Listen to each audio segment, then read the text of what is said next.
Na noite, cerca de 11 da noite de ontem para hoje, veio a informação do deputado federal Marcel Van Hatten, ele confirmando então a informação que já circulava de que ele foi indiciado pela Polícia Federal. A gente tem o pronunciamento dele publicado nas redes sociais aqui ao meu lado. Não foi só ele. A gente teve também, além do deputado, um direitista do Novo, um outro, esse do PL, partido do ex-presidente Jair Bolsonaro, também dizendo nas redes que foi indiciado, era o cabo Gilberto Silva. A gente tem também o pronunciamento dele. Eu passo com vocês pelo que eles disseram. Van Hatten disse: fui indiciado pela polícia. Ele acusa de ser do atual presidente por denunciar da tribuna da Câmara justamente um delegado dessa mesma Polícia Federal. Até onde irão esses abusos contra tudo o que diz a lei e a Constituição do Brasil? Eu não vou me dobrar, então percebe como injusto o indiciamento. Gilberto Silva, o deputado do PL, também teve palavras semelhantes, acusando instrumentalização, acusando então perseguição contra si. A gente tem algumas das manifestações a respeito do assunto, a mais relevante delas, essa da própria Câmara dos Deputados. A matéria do Poder 360, eu coloco ela aqui, mas foi uma informação que também circulou amplamente e vem da própria Câmara, que repudia, recusa aquilo que acontece contra os dois parlamentares direitistas. Para o público ter também a informação, o que Van Hatten falou especificamente foram críticas contra o delegado da Polícia Federal, Fábio Schor. Ele fez reiteradas críticas, uma delas está extraída em destaque pela Câmara, que é aquela que levou ao seu indiciamento.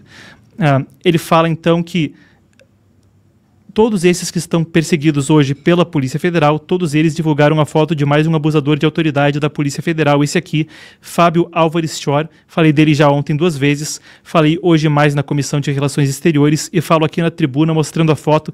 E ele faz um gesto que até lembra o da deputada americana Maria Elvira Salazar mostrando a foto do Alexandre de Moraes no Congresso dos Estados Unidos. E fala a respeito de Oswaldo Eustáquio, Alan dos Santos, outras figuras à direita do espectro político no Brasil que ele percebe perseguidas.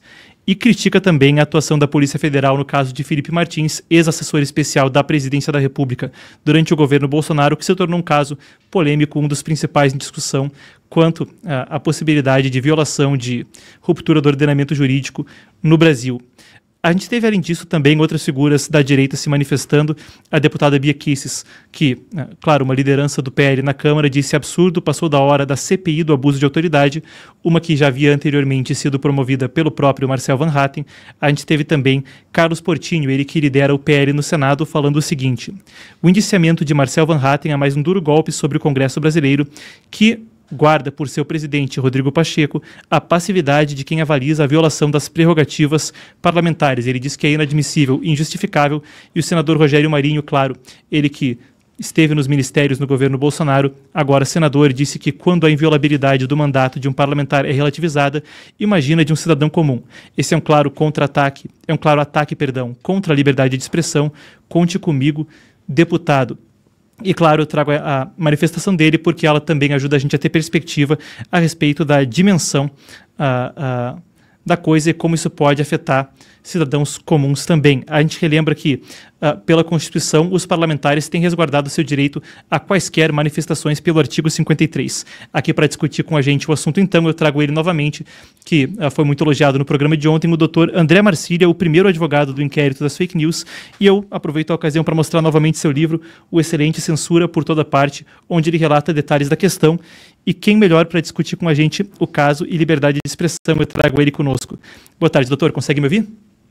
Boa tarde, Marcos, te ouço bem. Boa tarde a toda a audiência do Epoch Times Brasil. Bom, então, doutor, a gente viu várias lideranças à direita do espectro político se manifestando, mas eu começo com essa fala do senador Rogério Marinho, quando ele fala: quando a inviolabilidade do mandato de um parlamentar é relativizada, imagina de um cidadão comum. Então, eu queria ouvir do senhor primeiro, bom, é resguardado constitucionalmente quaisquer falas, ainda mais... Bom, a pergunta eu creio que pode um crime contra a honra ser cometido por um deputado legalmente? Existe uma contradição aí? E, ora, se para um deputado acontece assim, quem dirá para um cidadão comum, não? Pois é. A gente tem que pensar na imunidade parlamentar como uma ferramenta de trabalho do parlamentar. Então, é mais ou menos como se você dissesse que, enfim, eu vou tirar aqui a sua marreta e você é um pedreiro. Não tem o que fazer. Se você não pode falar, como é que você vai parlamentar? Então, esse é um ponto muito vital. A gente não está aqui pensando, como algumas decisões chegaram a dizer, na liberdade de expressão sendo escudo para qualquer cometimento de crime. Não, não é escudo, é a ferramenta de trabalho do parlamentar. E é por isso que ela é tão protegida. E, inclusive, é por isso que ela é muito maior do que qualquer crime contra a honra. Porque os crimes contra a honra, Marcos, são individuais. As pessoas individualmente vão ser rebaixadas ou humilhadas de tal maneira que aquilo configure-se como uma calúnia, injúria ou difamação. Ou seja, atinge-se individualmente alguém. Quando o parlamentar fala, como bem disse o senador Marinho, ele representa uma coletividade, que somos nós que elegemos essas pessoas. Então eles estão lá falando não apenas em nome do que eles pensam, mas em nome da coletividade que eles ali representam, e essa coletividade é maior do que as pessoas, ou do que a individualidade das pessoas que é atingida por algum eventual crime contra a honra. Então não tem como a Constituição, quando pensa no seu artigo 53 em tornar invioláveis quaisquer palavras de parlamentares, está dizendo que o direito coletivo de um parlamentar se manifestar é maior que o direito das pessoas individualmente se sentirem ofendidas. Bom, os parlamentares são protegidos para quaisquer de suas manifestações, e quaisquer entre aspas, porque é o texto do artigo 53 da Constituição Federal de 1988. Então, quando isso ocorre, a gente tem agora uma manifestação da Câmara, mas com o rito processual, o que pode ser feito, como ele se defende, porque esse caso, tratando-se de um parlamentar, deve ir ao Supremo Tribunal Federal, não? Sim.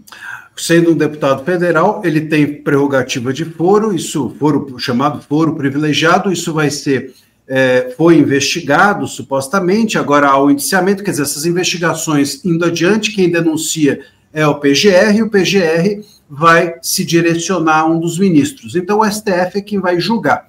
Isso pode resultar nas penas que já estão mesmo na nossa legislação. Então isso pode resultar, por exemplo, em prisão, porque os nossos crimes contra a honra resultam nisso. Pode resultar em prisão, em multa e etc. Então, ele vai ser apenado, ou ele pode ser apenado como qualquer um deles. Isso pode, inclusive, ter repercussões no próprio exercício do mandato. Porque imagina só se você, como parlamentar que vive disso, ter o risco de uma pena desse porte, se você vai se sentir confortável de continuar falando.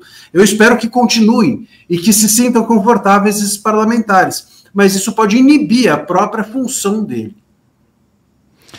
Perfeito. Isso também é uma das questões a ser discutida, claro. Não é uma questão aqui de análise política ou preferência política, mas um fato objetivo que também pode interferir na harmonia entre os poderes na questão do legislativo. A gente discute agora, central a discussão até sobre o judiciário, a questão das competências do Supremo Tribunal Federal, e a gente falou ontem sobre o caso que deve ser julgado amanhã, os casos que devem ser julgados amanhã, que efetivamente atuam como uma regulação das redes. Eu trago isso à tona para justamente pedir que o senhor expanda a partir desse ponto, porque se primeiro se toma as atribuições do judiciário, em seguida esse também pode não ser visto como um ato intimidatório que, após tomar funções do legislativo, dá ao judiciário a incumbência de também intimidar o legislativo para que não as cumpra. Só um parecer leigo, mas o senhor pode expandir esse ponto?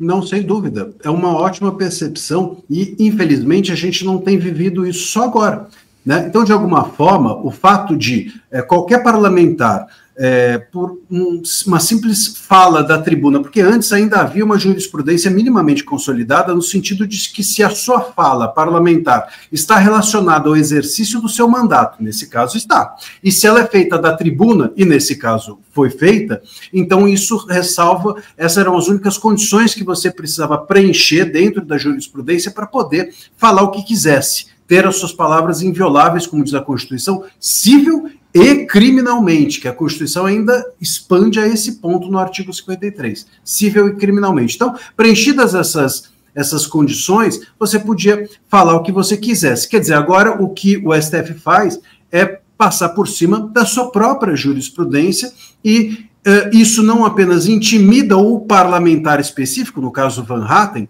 mas também os demais, que também estão sendo investigados por questões semelhantes, como, por exemplo, Nicolas Ferreira, e até outros parlamentares que possam vir a ser investigados. Esses parlamentares, se com a maior facilidade do mundo se tornam investigáveis pelo STF, nós temos aqui um poder ascendendo sobre o outro. Nós temos o STF deixando, possivelmente, esses parlamentares reféns dos seus possíveis julgamentos. Existe um poder parlamentar de falar que fica sequestrado pela possibilidade do STF, a qualquer momento, por qualquer razão, torná-los investigados. Bom, perfeito, doutor. Agradeço imensamente pela participação. É até curioso, né? Só para fazer a retrospectiva histórica, muitas vezes se compara fenômenos que acontecem nas democracias do Ocidente pelo medo de que possam vir a tergiversar para o autoritarismo com os regimes autoritários do passado. E no Arquipélago Gulag, acho que até tem uma cópia do Arquipélago Gulag aqui atrás, que é o livro do Solzhenitsyn, que sobreviveu ao sistema prisional soviético, e ele fala precisamente que o clima... quando não há o Estado de Direito, é esse, onde você não sabe o que pode e o que não pode, e não é que o que não pode que está proibido, é o que não está autorizado que está proibido. E, claro, uma inversão preocupante. Bom, fiz a retrospectiva para o público, muito obrigado pela participação, doutor, sempre um prazer recebê-lo. Eu que agradeço, Marcos, é um prazer, e é isso mesmo, de alguma maneira, hoje, as pessoas não têm certeza de que se as leis, como estavam sendo interpretadas ontem, serão interpretadas hoje. Essa incerteza é, sem dúvida alguma, o maior autoritarismo que possa haver dentro de um Estado. O Kafka, no Processo, inclusive, também relata isso muito bem, ao dizer sempre que sabe-se o nome do investigado, não se sabe por que está sendo. É isso. Muito obrigado, doutor. Um abraço. Bom, perfeito. A gente segue, então, a pauta. E, claro... antes da gente prosseguir, enquanto a gente está na pauta nacional, gostaria de acrescentar uma questão. Vocês podem ter visto nas notícias que foi removido o sigilo a respeito do caso dos 37 indiciados na investigação que apura golpe de Estado, aquela mesma que a gente abordou ontem. Então, um documento com mais de 800 páginas, ao que se registra na imprensa, teve seu sigilo removido. Seria mentiroso da minha parte até eu chegar aqui dizendo para vocês que eu vou explicar tintim por tintim o documento que, coisa de uma hora atrás, ainda era sigiloso. Então, provavelmente amanhã no programa eu não vou deixar vocês na mão, a gente vai seguir acompanhando o caso e havendo uma novidade, havendo questões relevantes para vir a público ali, a gente mantém vocês também atualizados.